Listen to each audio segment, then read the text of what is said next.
Hello students, हम कर रहे हैं molecular basis of inheritance elementary से, और ये हमारा 15th लेक्चर है। ठीक है, और आज का जो हमारा टॉपिक रहेगा वो रहेगा बॉबल हाइपोथेसिस। ठीक है, तो बॉबल हाइपोथेसिस सबसे पहले दिया किसने था? क्रिक ने दिया था, जिसने बताया कि विच स्टेट्स दैट टीआरएनए, ठीक है, एंटी कोडॉन होता है जो टीआरएनए का, ठीक है, उसकी एबिलिटी होती है बॉबल एट, जुड़ जाना फिफ्थ एंड में। ठीक है, पेयरिंग बना लेना किसके साथ? नॉन कॉम्प्लीमेंट्री बेसिस के साथ। हमें पता है ए किसके साथ होता है? यू के साथ।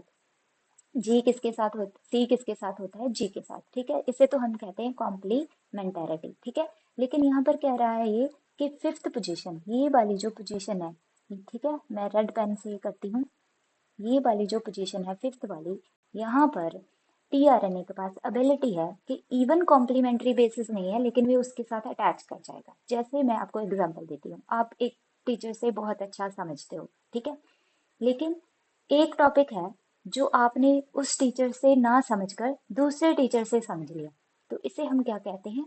बॉबलनेस। ठीक है, बॉबलनेस समझ आई कि आपने स्विच कर लिया लेकिन टॉपिक आप ऑलवेज उसी से समझते थे, आप कॉम्प्लीमेंट्री शो करते थे उसके साथ। ठीक है, तो लेकिन वो टॉपिक आपने किसी और से समझ लिया और आपको क्या आ गया? समझ भी आ गया। तो ये जस्ट एक एग्जांपल है समझने के लिए।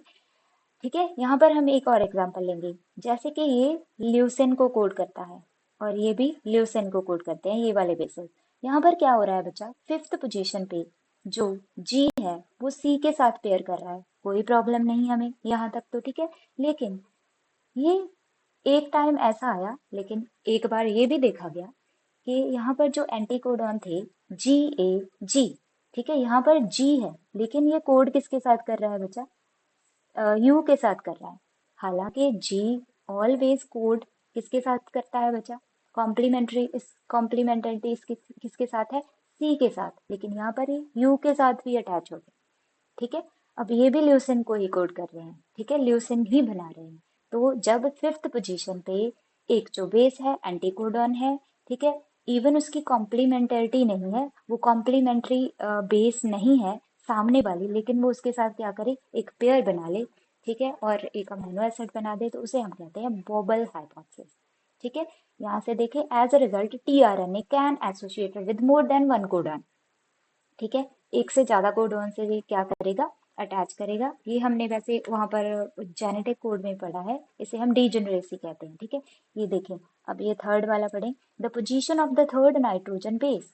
कौन सी पोजीशन? ये वाली थर्ड नाइट्रोजन बेस। इसे हम बॉबल पोजीशन कहते हैं, क्योंकि मैंने अभी दिखाया आपको, जहां पर जी थी वो पहले तो किसके साथ क्या कोड कर रही थी? सी, लेकिन यहाँ पर अगर यू आ जाता है ये इसके साथ भी कोड कर सकती है। ठीक है, तो ये हो गया बॉबल पोजीशन, और इसे हम कहते हैं बॉबल हाइपोथेसिस। ठीक है, डीजेनरेसी के लिए अच्छी एग्जांपल है। ठीक है, तो हम इसकी इम्पोर्टेंस देख लेते हैं, दो ही पॉइंट हैं इसके इम्पोर्टेंस के। वेट बचा,